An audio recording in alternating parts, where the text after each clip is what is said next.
Hey, good afternoon traders. It's midday here in the UK. With it being a new trading month, I'm going to take a focal point here on looking at a bit of seasonal bias. So heading into March, we've got a couple of markets that are quite interesting based on predictions and forecasts of what's happened over previous years. This is what we call seasonal sentiment. So we're going to start with precious metals. So precious metals, we'll look at platinum to start with. So platinum and gold both have a seasonal tendency to sell off through March. Now, whether this is going to be a big sell-off or just a small time correction, we don't actually know that. But in terms of timing, what it means is we'll look for potential shorting opportunities, and we'll use gold as a safe haven also if we do see a correction coming on the indexes. So right now, what we're going to look at here with platinum is we're on the weekly chart. We can see long-term support held, broke through, came back to retest, formed a double bottom here back in December, and then we've had a little bit of consolidation. Then we've come up to test the neckline as we've had that bullish move on precious metals, and especially on platinum and palladium, as it's being used heavily in industry right now, whether it's for catalytic converters or for basically batteries. So what we're looking at is a correction from sort of $870 back down into $820. At this point, we'll either look for return to bullish sentiment from the 830 barrier back into 870, and then a further move up towards that $1,000 barrier. So if we drop down to the daily time frame, what we can see is we've got a nice evening star formation. So end of day traders could literally wait for the market to open Sunday. We could look to put in a sell stop as the market opens, stop loss above the highs, and target structure in here, which in terms of a return, you know, it's not massive, but 1.5% over the course of the month goes a long way. So you only need two decent trades, bringing you in 1.5% return on your capital, and you're getting your 3% a month over the course of a year. That's 50% compounded. You tell me where you can get income like that over the course of the year just by placing a couple of trades. So this is why it's important to get all your procedure, your rules and everything in place. When you prove you can take 2 good trades a month, and you've done that for a period of time, you know, you can increase the risk from say 1% of your account to 2% of your account, and your 3% return now becomes 6%. Now, for those that are a little bit more aggressive traders and want to be a little bit more active, well then what we can look at is dropping down the time frames. We've got a nice bearish engulfing candle here on the 4 hourly, but I want to see a break and close below 860, because as you can see here on the 4 hourly, these two candles here proved resistance points. The market broke up, retested, created a new high, and we've come back down, and we basically sat on this point. So where you'd look at an end of day sell underneath this low here, what you'd be looking for on an intraday basis, maybe the market to come down, test this structure point here, and then what you'd look for is the market to come back up like this, and then you'd look for your price action sell at that point to trade it back down here. Now, that's obviously a little bit more labor intensive, so if you're full-time working, that's not going to be an option unless you're going to skip out of work every 4 hours. Alternatively, you place the end of day trade, you sit and forget, and you come back to it 10 p.m. the next night. That's GMT time, that is.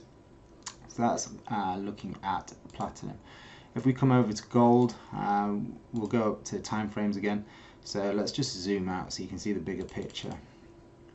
So gold, what we've seen after, in fact let's go right out. So what we saw from gold is we've had basically years and years of appreciation, and then after the downturn from 2013, we've seen a correction phase, and now we've gone into what you can see here was, yes, we've got long-term downtrend, but then from sort of November 2015, early 16, we've been sat in a bit of a sideways market, really, between 1350 and down to as low as 10,050. You know, this is fluctuating around cost of production in certain areas of the world, and then obviously depending where you are, there's higher production costs. So we seem to be sitting around that cost of production area. Some of the cheaper areas, obviously they're making nice profits, but how can we take advantage of this? So Other than the commitment traders signals that we use, just focusing on seasonals right now, we would expect a little bit of a sell-off right now in gold as we do platinum. But where can we look for it to come into? Well, first thing you're going to look at is potentially what structure points correlate with any nice sort of Fibonacci structure zone. So if we just take a look back, and you can see the 38.2 comes into a nice little zone here, 1275, so that would only be a shallow retracement. A shallow retracement means a stronger projection. So if we see a rejection of this area, we'll look to then potentially trade that back up to 1340. On the flip side, if this market doesn't hold here, I expect to see the market push back down towards that 1230 barrier here, the 61.8 retracement. So essentially this market I'm seeing further downside, so in the short term. So how can we look to take advantage of it? Well, as it is right now, this is where most traders will go wrong. They would be looking to sell it based on what they see, which is an aggressive sell-off. You know, things that you've got to be looking out for is you've got to do something that doesn't feel normal. That means you've got to wait for the market to pull back. So you want to see the market rally before you sell. So first place I'd be looking for is price to come back up into that 1300, 1304. So we'd be looking for the market to do something like this, trade around whatever price action you look to trade or signals that you would use, and then run that down to the sort of the 1276. You've got about $25 to $30 profit target here on gold, you know, and if it doesn't come back to your zone here around 1300, well then guess what, no trades, just wait for it to come down here and see if you get another rejection. So that's it on the precious metals. We're going to move over to oil right now. Coming back to the weekly chart, again we're going to zoom out. We're in a bullish correction after we've had the huge sell-off. Oops, let me just delete that. We're in a slight bullish correction phase right now after we've been in this serious sell-off since we hit the highs of $110, $115 a barrel.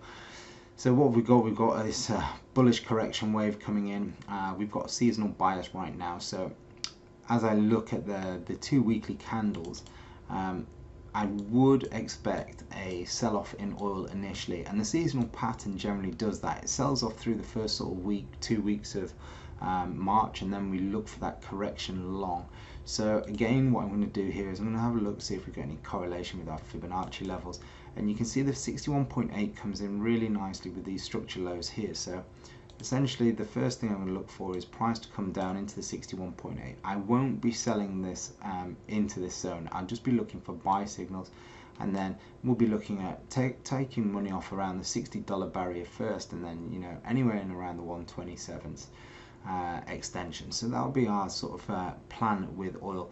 If you are aggressive day traders and you want to get involved in that lower time frame stuff, then trading it short down to that 61.8, which was around $52 a barrel, you're gonna, let's just take the fib off because we don't need that anymore. You're gonna have to wait for this double top on the smaller time frame to play out. So we're looking at, here's the neckline.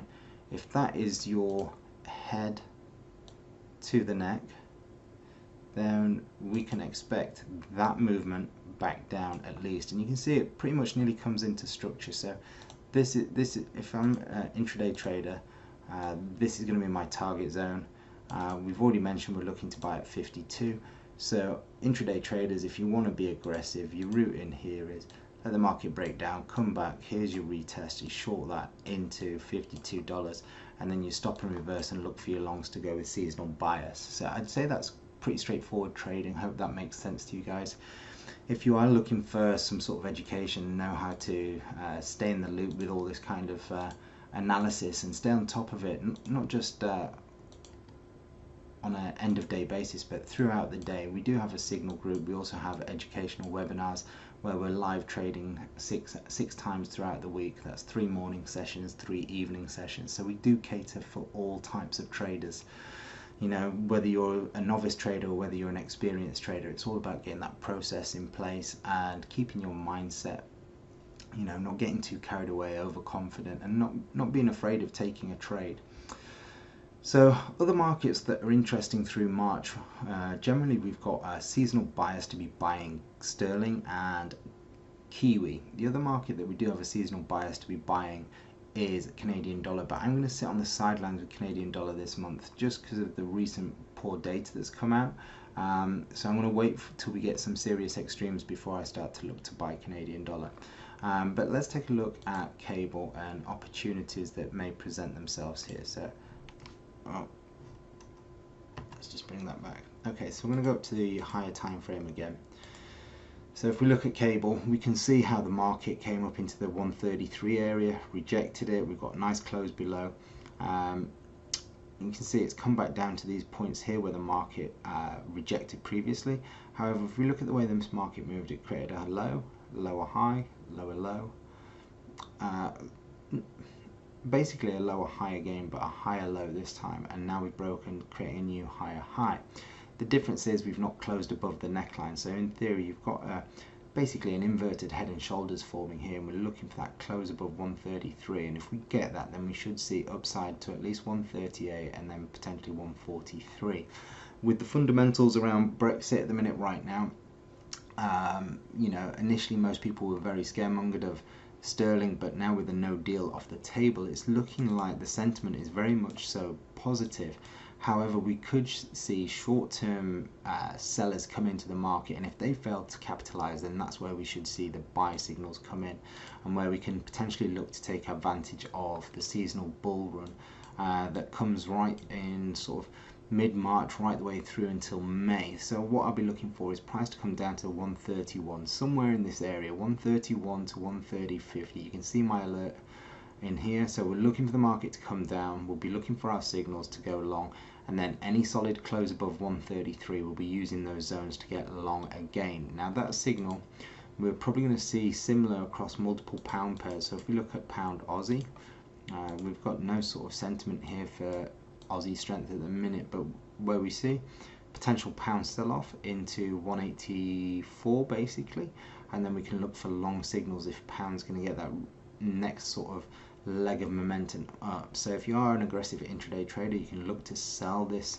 spinning tops here on pound Aussie into support, and then look for that stop and reverse long.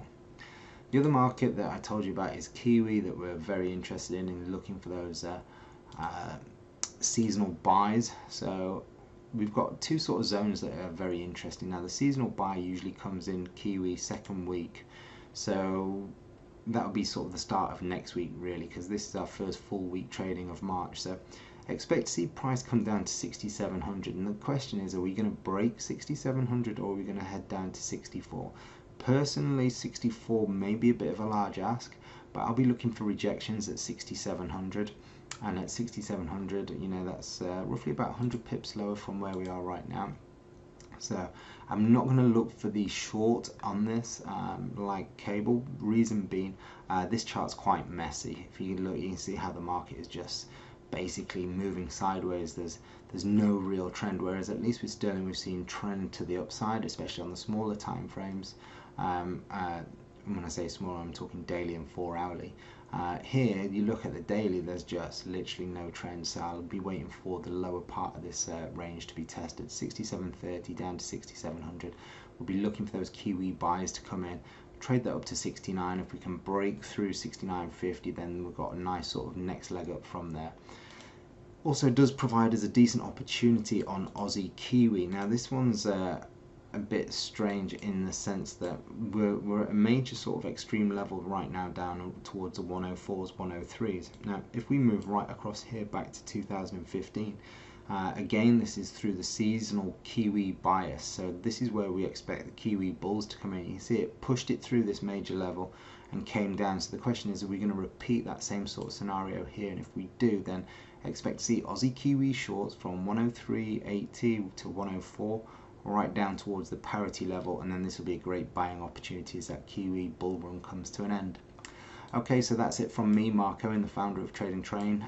If you are interested in joining our live traders club, you know, click on the link in the comments below. If you've got any questions about the video, please also drop the comments below. Other than that, if you like what you saw, please share it, hit like and comment below, and we look forward to seeing you in the live traders club sometime soon.